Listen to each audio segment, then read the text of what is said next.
it is only married men, those that are legally married, that are entitled to faithfulness. The duty of faithfulness is only for those that are legally married. If you are not legally married, the legal duty of faithfulness does not arise. Once your earnings within a year exceed 800,000 naira, 800,000 naira, then be rest assured that the tax authority will be coming to collect their tax from you. Can a man rape his wife? At the stage of relationship, you can easily commit rape. And if the couples are married, then they have a legal duty to satisfy each other. So the question of rape is not going to arise, except... Welcome to Spill It Podcast, where we unravel hidden truth and untold stories. You know how we do it here. Here we say it as it is. My name is Rhapsody Afos. Today we have a special guest in the house. But before I introduce this special guest, I know most of us have heard about the tax reform. Most of us have been in relationships, or some of us are still in relationships. Some are even situationships. Today we want to discuss about relationships. We want to discuss about the new tax reform and also about politics and lots more. But this time around, we want to talk about it under the law. And to help us unravel this, we have a special guest in the house. He's the founder of Pius Associates. He's no other person but Barrister Pius. Welcome to the studio, sir. Thank you so much for having me. It's a pleasure to join you today in this program. I hope you are going to enjoy it. Thank you so much. And I know I've not done justice to the introduction, so please tell us, just a few minutes or seconds, tell us who Barrister Pius is. Okay, well, I'm a lawyer, I'm an arbitrator, and I'm a notary public. I've been studying Nigerian law for the past 17 years. And I've practiced same for over 12 years. I have the law firm of Pius and Associates in Abuja and here in Jalingo. I am the founding partner, and that's what I do for a living. Wow, you have quite a lot of feathers to your caps. Now, it means that you've been practicing for over a decade now. Yeah. And by the way, congratulations on your recent promotion appointment. Thank you. What does it mean for the Pius Associates and then the general populace at large? Oh, well, I want to appreciate God for the appointment and the Chief Justice of Nigeria, as well as the Chief Judge of FCT High Court, for finding me worthy to be appointed as a notary public. It's a position that is given to lawyers who merit it. I haven't practiced law for quite a number of years, and I appreciate God for that. And the duty or functions of a notary public is to assist members of the public in terms of execution of their documents, contracts, bonds, or travel documents, and several other duties. So it's a welcome development for our law firm, and we are hoping to deploy this to the benefit of mankind. Congratulations once again. Now let's just dive straight to the crux of the matter. Talking about this tax reform. Yeah. So what does it mean for an average Nigerian? Okay, well, one of the functions of government is to collect tax from individuals or from citizens to fund the activities of government. And the primary responsibility, or one of the primary responsibility of citizens, is to pay their tax as at when due. Is a way of generating revenue by the government and is constitutionally provided. But it's important for us to appreciate or understand how the tax reforms is going to affect individuals going forward from the year 2026, because there are a lot of innovations, there are lots of provisions that have been made that is going to affect businesses, is going to affect families, is going to affect individuals, organizations, churches, and all of that. Even churches? So yes, it's going to affect everyone. So it's important for you to be conversant with what is the law saying, how do you protect yourself, because 2026 is not going to be funny, because the provisions of the law will be quite a heavy burden on Nigerians. This is serious. And so who is supposed to pay tax? The new tax law now, what the government tries to do now is to expand the tax net. Expanding the tax net means that they want to catch more people and ensure that more Nigerians get to pay their tax to the appropriate ratio or to the appropriate quota. This is because if you look at the culture we have in Nigeria, is most of us are nonchalant with tax payment. You discover that aside civil servants, whom tax is already encapsulated or featured in their payment schedules or is deducted from source, and for some organizations that are well established, say for instance public limited liability companies who are listed on the Nigerian Stock Exchange, and they have a coordinated or a well-structured payment schedule and all of that are complying with the tax obligations. Most businesses and individuals and families in Nigeria hardly pay tax or hardly comply with tax, and that has been a challenge for the government because you see, as much as you are demanding for development, infrastructure and all of that, the government is also trying to look for ways they can source money to fund the demand of the nation.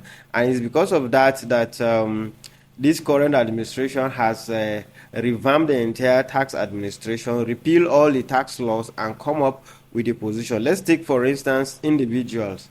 Individuals who are not civil servants will be confronted with this tax law for the first time. Pardon? To also pay tax? Yes.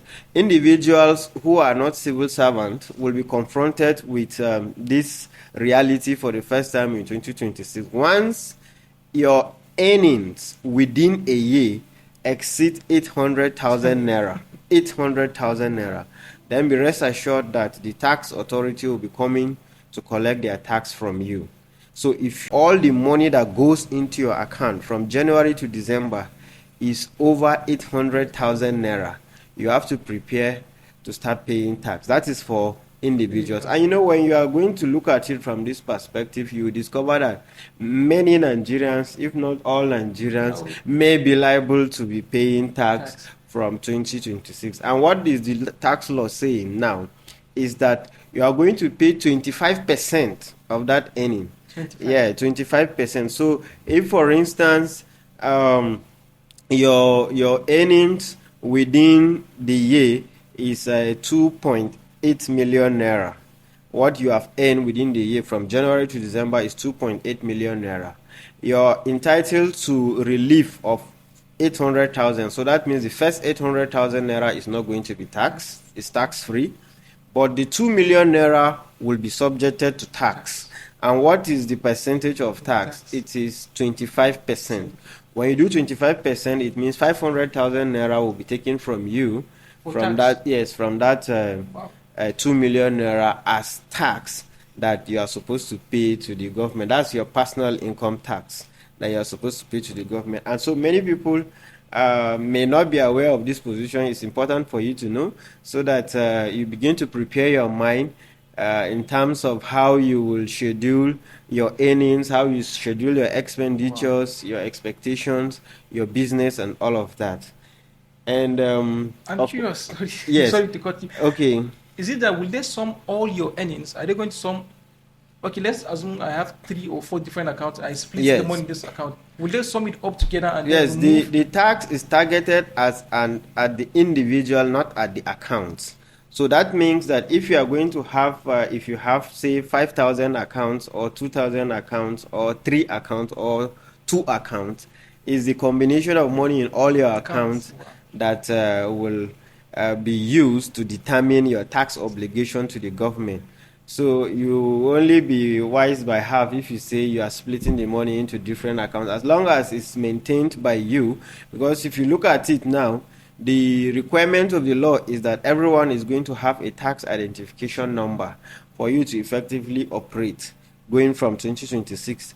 So with that tax identification number, it's going to be linked to all your bank accounts.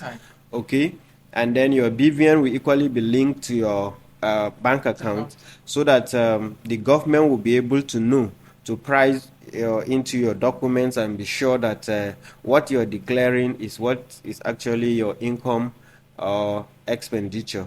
And that's why you see there is even a lot of agitations about the agreement between the federal government and the French government, that's France, saying that the French government should come and help Nigeria in the implementation or enforcement of the tax administration.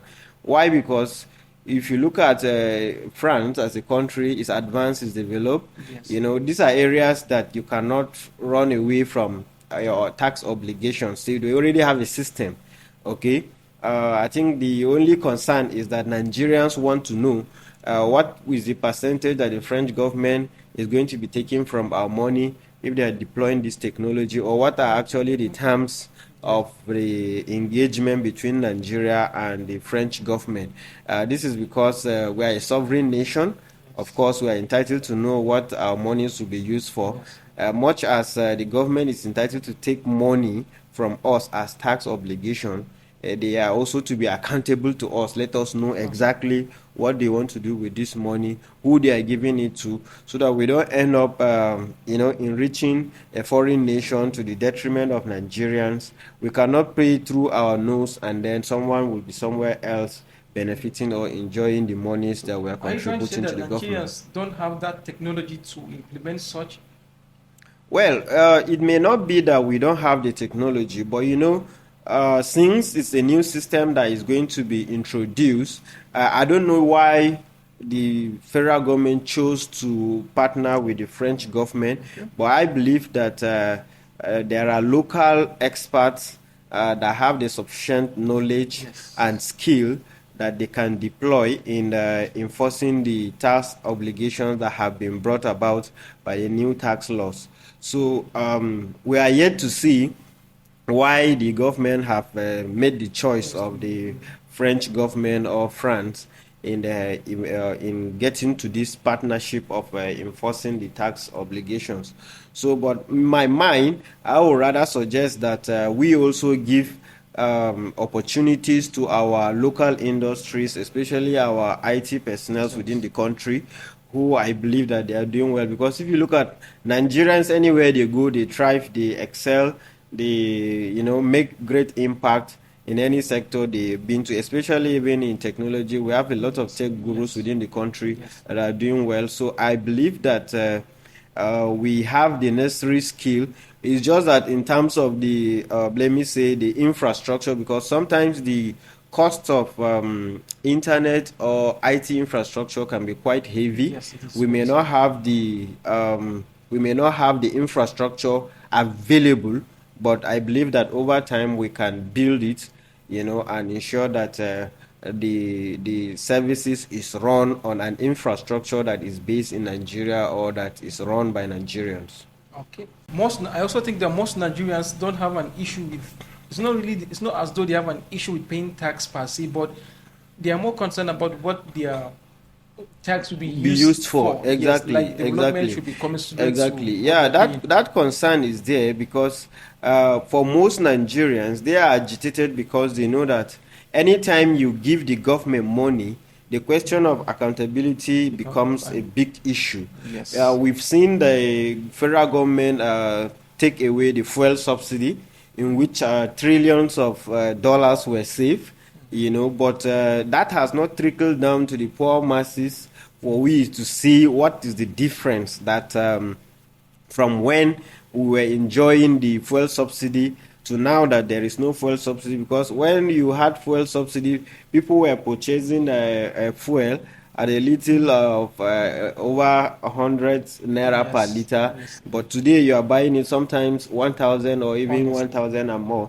because there is no longer subsidy. Now the difference is the money that the government was supposed to be paying to the marketers, or to those that are importing the fuel to sell at subsidized rate. Now if you take away all of those monies, it's supposed to show or to reflect in the life of ordinary Nigerians. Yes. So that if you talk about light, for instance, do we have constant electricity?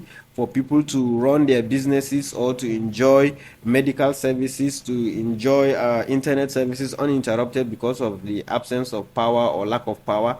When you talk about transportation, do we have good roads that people can easily connect from one city to the other without fear of accident or bad roads or kidnappers on the roads and all of that? Even in terms of security, have we used the money to fight insecurity in Nigeria to a standstill, such that people can go about their businesses and increase their productivity, increase their business or boost their business growth, boost their agricultural yield and all of that? That has not really reflected in the life of Nigerians. And so that is why this suspicion always hangs on the air whenever government wants to make more money from us. Yes. People are always curious and wondering, why do you want to take more when you are not performing your obligations or your duties? So, is there any consequences for not paying your tax? Will there be any consequences for not paying your tax? Well, you see, there are two implications. One is that the government can take up an action to recover those monies from your account. And the provisions of the law now are such that the tax authority can go directly into your account and take the money that is due to them, subject of course to you taking up an appeal before the tax tribunal or before the Federal High Court to challenge whether or not the amount is due or not. And then of course there is a controversy that is going on at the moment. We saw a House of Rep member who raised an allegation that a provision of the tax law that is being in circulation or gazetted was not what was passed by the House, yes, such that there was some kind of tampering with the final provision. And one of those key provisions that is generating this controversy is that if in the event you want to appeal or challenge or contest that what you are being taxed is not the appropriate amount, that before you can do that, you must deposit 20% of that amount. Say, for instance, they bill you 10 million naira, and then you are contesting that, no, you are not supposed to pay that 10 million naira. Before you will be entertained or before your appeal will be heard, you first of all deposit 2 million naira to the tax authority before you now proceed with that. Will the money be refunded after that? So, well, you see, that is the controversy, and that is why people are raising questions that, look, this ought not to be. If you are contesting it, it should be that you should be allowed to actually contest it when the court finally determines whether or not you are supposed to pay that amount of money. Then that should be it is at that point that you should make the payment or not. I think they are trying to play a win-win situation, whether or not you agitate. Yes, invariably the government is just trying to be clever to say that, in whatever situation, let's have the money first, and then the court can sort it out later. Now, we've talked about tax for individuals. How about companies? Is it the same percentage? Now there is difference between what the individual pays and what a company is supposed to pay. For companies, the percentage is 21%. All right, 21%. Okay. So now you see that there is difference between the company and an individual, and that is why we also advise people to consider the options of running their businesses as companies, as different corporate bodies, which may help in the mitigation of their tax obligations. Now, you should note that there is a threshold for company which is different from individuals. For companies, the initial proposition, which was in the House before the controversy began, is that if your turnover is below 100 million naira, you are supposed to enjoy tax holiday. That means you'll be tax free. Okay. So if within the year your annual turnover is below 100 million naira, then you are not going to be taxed. Okay. Now, but I understand that the final version that came out is like the member is alleging that has been tampered with to a point that it has been reduced to 50 million naira, which is fundamental and quite huge if you consider the difference of 50 million naira. Yes. All right. So I think that the government also need to look into this. I feel strongly that the 100 million naira threshold should be maintained, such that because most of our companies or startups are still within the threshold of 100 million naira within a year. Yes. So that will give them a breathing space to be able to operate and stabilize before they begin to pay corporate tax to the government. So that's the difference in terms of threshold between individuals and companies. Of course, we also have non-governmental organizations or NGOs. You have things like church, mosques, and all of that. Now, and the catchword there is that if you are making profits, because some people will register an NGO or they will register a church or a mosque as a non-profit, but end up making profit. The moment you are making profit, you are going to be taxed. But if you are not making profit, then you are going to be exempted from tax. So how would you know that you are making profit? For example, the church now, is it the tithe and offering that are profits? Now, there are designated incomes that are non-profit. Say, for instance, offering. Offering is not a profit kind of income. All right? Donations, gifts are not profit kind of income. But you see churches or you see NGOs that are into business. Some are having cars running on the road. Some have schools that people are paying school fees and all of that. Some are selling tapes. Some are selling different materials. In fact, I've seen churches now that are selling anointing oil. So when you are selling these things, then you are generating profit. All right. And there is something called profit sharing for members of the church or organization or NGO. Now, when you acquire all of this income or you generate all of this income and you are deploying it solely for the promotion of those non-profit activities, then you may not be liable to tax. But when you are deploying it or you are using the income, as a way of sharing profit for members to enjoy, say you are the owner of a church now, and the monies that come in there, you are not using it for the propagation of the gospel, but you are buying private jet for yourself, you are going for holiday and all of that. That is profit sharing, so you will be taxed. Okay. So, now, is there an exemption to this tax? Yeah, the exemption, there are 1 or 2 exemptions and there are 1 or 2 tax reliefs that you can get, okay? So, take for instance, if you are running it as an NGO, most countries all over the world exempt charities from being taxed. Okay, the only area that the charity will be taxed is for your employees. If they are earning under that NGO or under that charity, they are supposed to remit pay as you earn, to the tax authority. So, but the charity itself is not supposed to be taxed, it is exempted. Okay. All right? And then, of course, if your income is below the threshold, just like we earlier said, for individuals, if your income is below 800,000 naira within the year, then, of course, you are exempted from that. And then for companies as well, if your annual turnover is below 100 million naira or 50 million naira, as may be resolved, because as it is now, there is a bit of uncertainty as to what actually is the threshold for companies that may be agreed upon.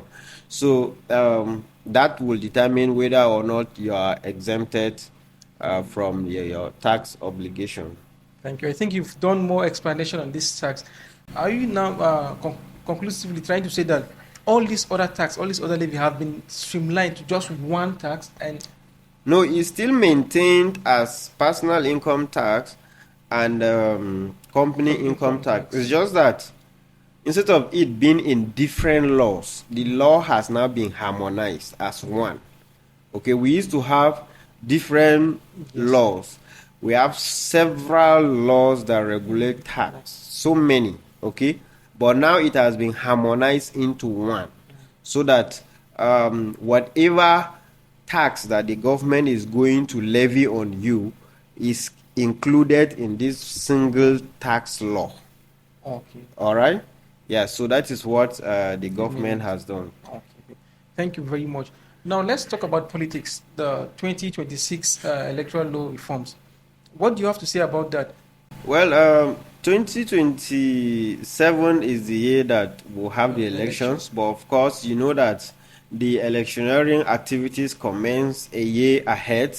That is why INEC will roll out the timetable from next year for political parties to commence conduct of their primary elections, to select the candidates that will fly the party's flag at the general election.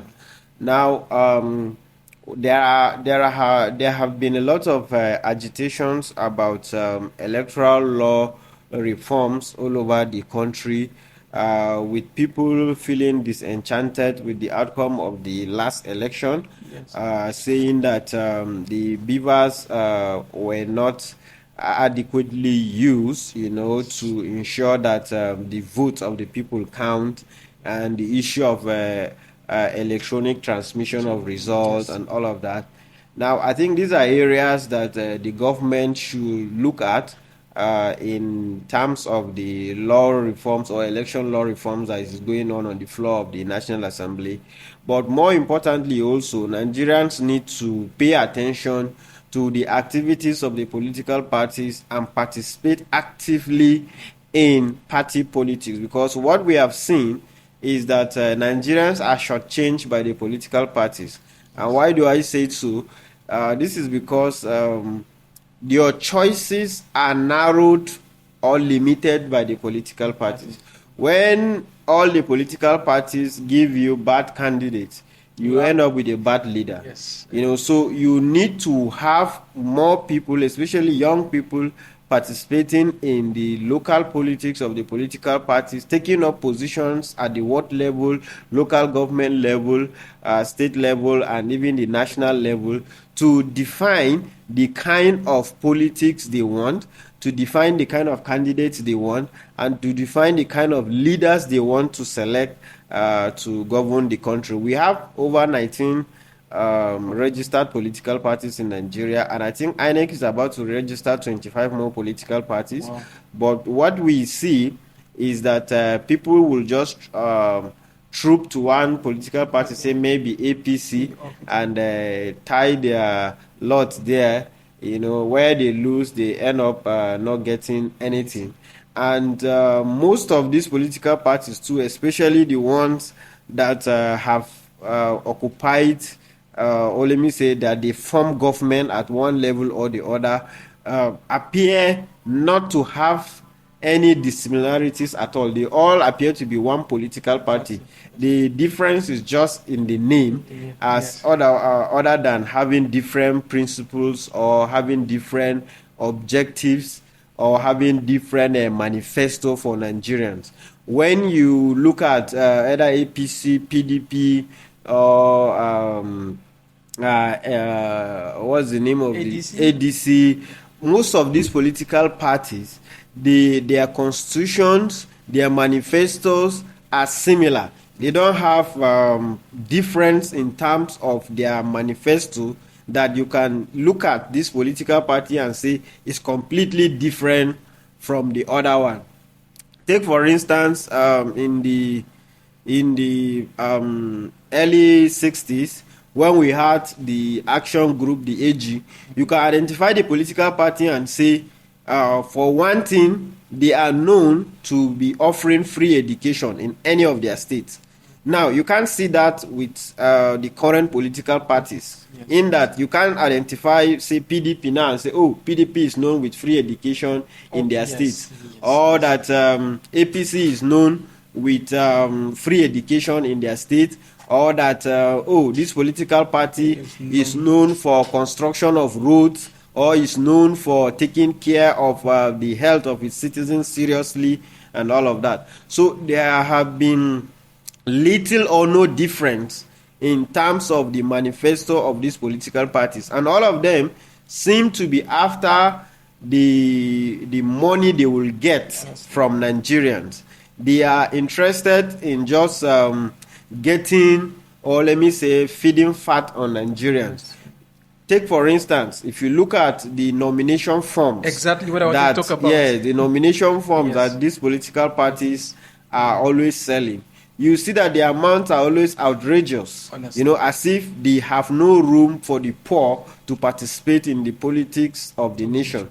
Now, if you are different from, say, PDP or APC, that should mean that, for instance, your nomination form may be free of charge, whether it is for the office of the president or governor or whatever. If you want to show difference, you want to show that I'm different from PDP, or I'm different from APC, or I'm different from ADC, you know, you should have some principles that are remarkably different that people can look at and say, oh, this is the reason why I should go left, not right.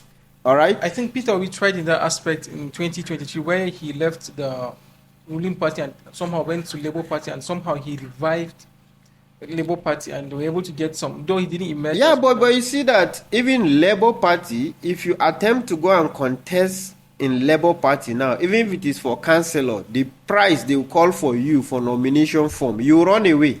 Yes. Do you understand? So what we are saying is that the political parties are not built on different principles. All of them have the same principle. They just want to get money from Nigerians. And so young people or people that want to make Nigeria better should, in consideration of reforming the electoral system, begin to think of forming political parties that have different agenda and different manifesto with the current one we have. Because I can tell you for free that I don't have confidence in any of these political parties. I've looked at their constitution and manifesto, virtually all of them. It's the same thing. In fact, what most of them do is to copy the constitution of each other and just change a few lines. That's all.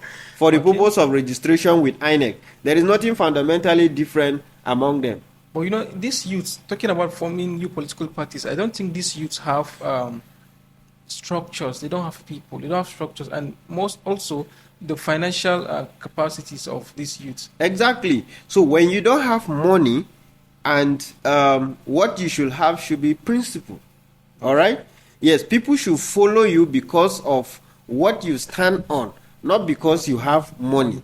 Yeah. All right. So when everyone wants to operate on the principle of, oh, I have money, I can buy your vote, I can buy your conscience, I can buy your support, then you discover that we will all get lost.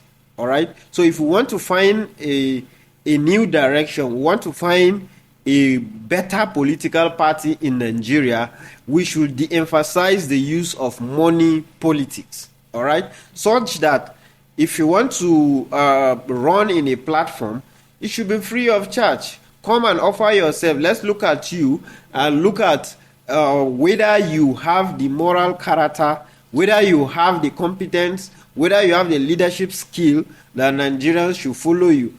Okay?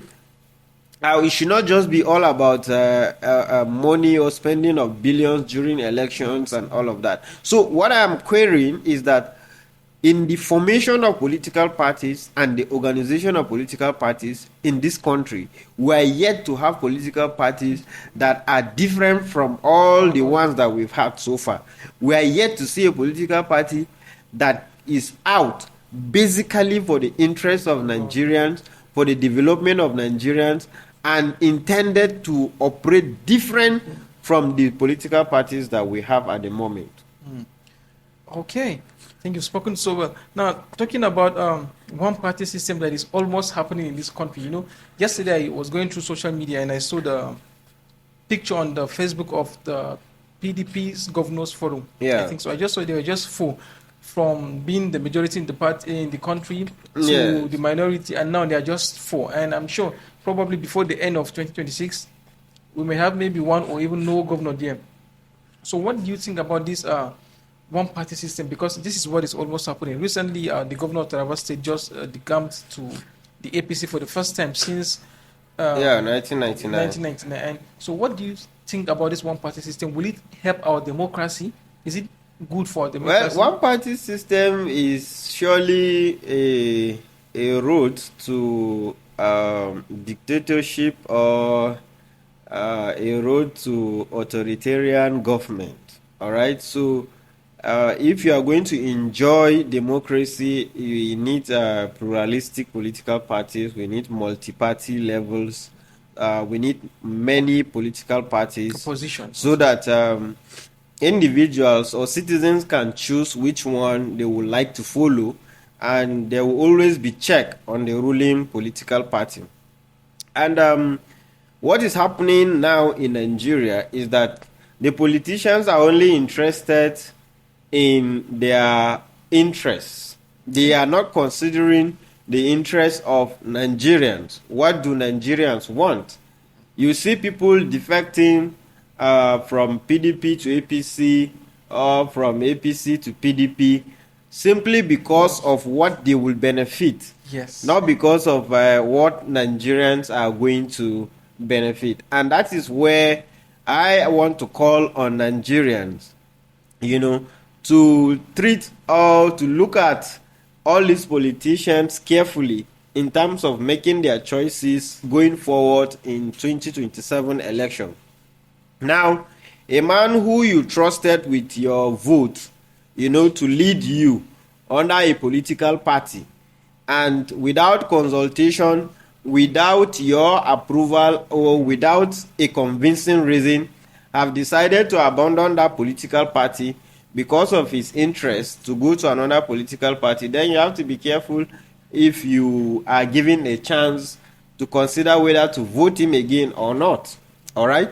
So Nigerians should also know that it is upon us to save our democracy by ensuring that in the next round of election, if we don't vote out those that we don't like or those that have disappointed us, we should be able to at least put in place a good number of opposition leaders at every level of government so that they can hold the government accountable. All right?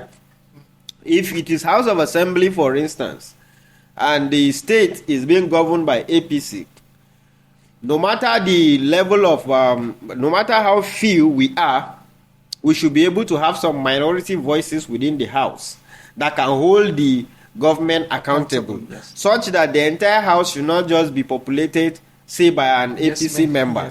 There should be some form of coloration of different political parties, so that there can be divergent views for us to have the best position at the end of the day. Similarly, should happen to the National Assembly. We should not just have all APC members or all PDP members at the National Assembly. People should learn the habit of electing officials based on their level of competence, not just because the political party is coming to throw money and they will now say you should vote APC or PDP from the presidency down to the local government level. No, that should not be the case. All right? So while it is important for the government to also keep the doors open for different political parties so that individuals can or citizens can choose which political party they prefer, but we should also, on our own part as citizens, ensure that we don't limit our choices by just going after their money instead of looking at their competence. Okay. Now let's just dive to the last part briefly. I want to talk about relationships, let's say marriage and boyfriend and girlfriend under the law. So is there any legal backing to a boyfriend and girlfriend to dating? Is there legal backing to dating? Well, boyfriend and girlfriend is just a social contract. Social contract means a relationship that cannot be enforced by law. Okay. All right? They are in the category of domestic contracts. Now, when we say domestic contract, let's say a contract between husband and wife. If the husband promised the wife that I'm going to buy you gifts during the Christmas, I will take you out for vacation, in Paris and all of that. But make sure you behave yourself very well within the year. Do this and do that. If she complies with all of that and it gets to Christmas and he doesn't do it, she cannot enforce it. All right? It's the same thing with boyfriend and girlfriend relationship. It's a social contract that is not enforceable by law. However, in the course of the relationship, there could be some, because when you are within a legal space with someone, there is likelihood that his fundamental right or his a legal obligation can arise. For instance, a duty of care may arise because you are within a legal relationship, or we are within a legal space with that person. So now, if because what we see sometimes is that a boyfriend may begin to think that I have certain rights over the lady because we are in a relationship. No, I say that it is only married men, those that are legally married, that are entitled to faithfulness. All right? Yes. The duty of faithfulness is only for those that are legally married. If you are not legally married, the legal duty of faithfulness does not arise. Wow. So it's out of choice that the person may decide to be faithful to you or not. So if you want faithfulness, then you should be ready to do the right and properly get married. Then you can begin to enjoy. So the only time a person is should be faithful, or the only time a person is indebted to be faithful to you, is when you are legally married to the person. Aside that, yes, when you are legally married, that is when when the legal duty of faithfulness arises. At the stage of relationship, it may just be a moral duty, that you may have. And you know that consummation is an event that should happen when you are legally married, not before you are married. Although, if you choose to do it during relationship, you may not be contravening the law of the land, except in certain states that may have proscribed that activity. All right, but generally speaking, there is no legal penalty for, let's say, involving in an act of consummation before marriage. All right, but once you are married, that duty arises. And in fact, one of the key elements of marriage is the act of consummation. Before all the things that you do in the church or in the court and all of that, the marriage is still not complete until that consummation takes place. All right? Okay. Yeah. So that is one of the key requirements of a valid marriage. So if you have been with someone, despite all the things you've done, because what we see is that some people will say they are sending money down to Nigeria for their families to get a wife for them. They will go and pay bride price and do all of that while the man is abroad or the woman is abroad. Now, if that consummation doesn't take place, there is no marriage yet. Yes. And that will also have the implication that the person is not legally entitled to be faithful to you yet. Wow.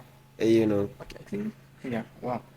So, can a man rape his wife? Because this is one of the questions that have been. Now, the question of rape is taking marriage. It's taking new dimension. Now, for the purpose of married men, let me start with relationship first.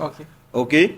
Now, if you are in relationship, remember that I have said that you don't have the legal duty to enjoy consummation, all right, or to have carnal knowledge of your partner.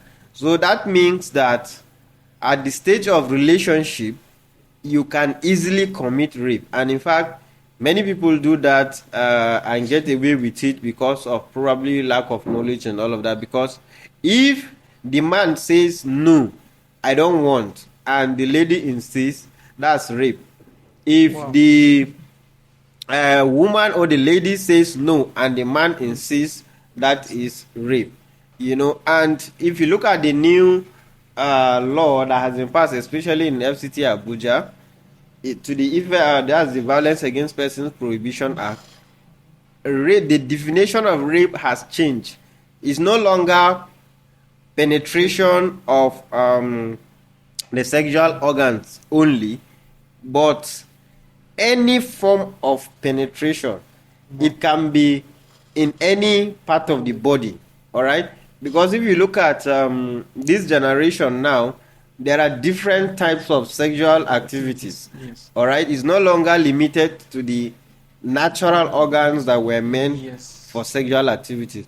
So any penetration of any of those organs that we now use, okay, can amount to a rape. All right. So, but in terms of marriage, okay, if the couples are married, then they have a legal duty to satisfy each other. So the question of rape is not going to arise except there is a judicial order for separation. All right. So that is the position. So in of the simple law. term, a man cannot rape his wife. In simple terms, a man cannot rape his wife. Okay. So even if it's against her will, it cannot rape her. No, It's no, not no, rape. no. It's not called rape. Okay. So I think we've quite spoken about a lot of things from politics. We've talked about the tax, which has been more enlightening and educating for me, and I believe the audience too. I don't know if you have one last thing to say before we call it a wrap. Okay, well, I think it's good for us all to keep familiarizing ourselves with the position of the law with respect to either our relationship or our business or our tax obligations and all of that. So I will say that law is important for us to know. Let us not look at it as if it's something just for the lawyers or those that are interested in looking for trouble or those that like suing people to court and all of that.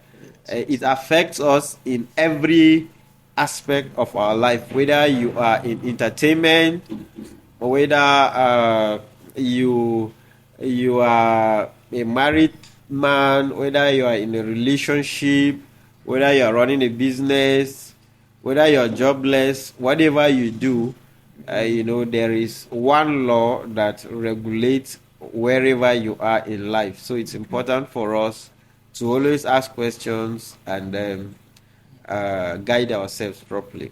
Oh, thank you so very much. Lastly, if you are not a lawyer, what would you have been doing? Wow. If I were not a lawyer, I should be a teacher. Okay. Yeah, yes, because I like teaching, and as a matter of fact, I think I'm going to retire as a teacher. A lecturer or a teacher, like? No, a teacher in primary school, secondary school, yeah. That's what I love doing. Okay. Yes. Thank you so much. It's been a nice conversation with you. So, dear viewers, you've heard all our conversation with Barrister Pius of the PD Pius Associates. And it has been an amazing conversation from politics. We talked about the tax reforms. We talked about politics in 2026. We also talked about the place of the law in relationships. I'm glad and I'm sure that you've learned so much. So do not forget to follow Spill It Podcast on all social media handles. Remember, here we say it as it is.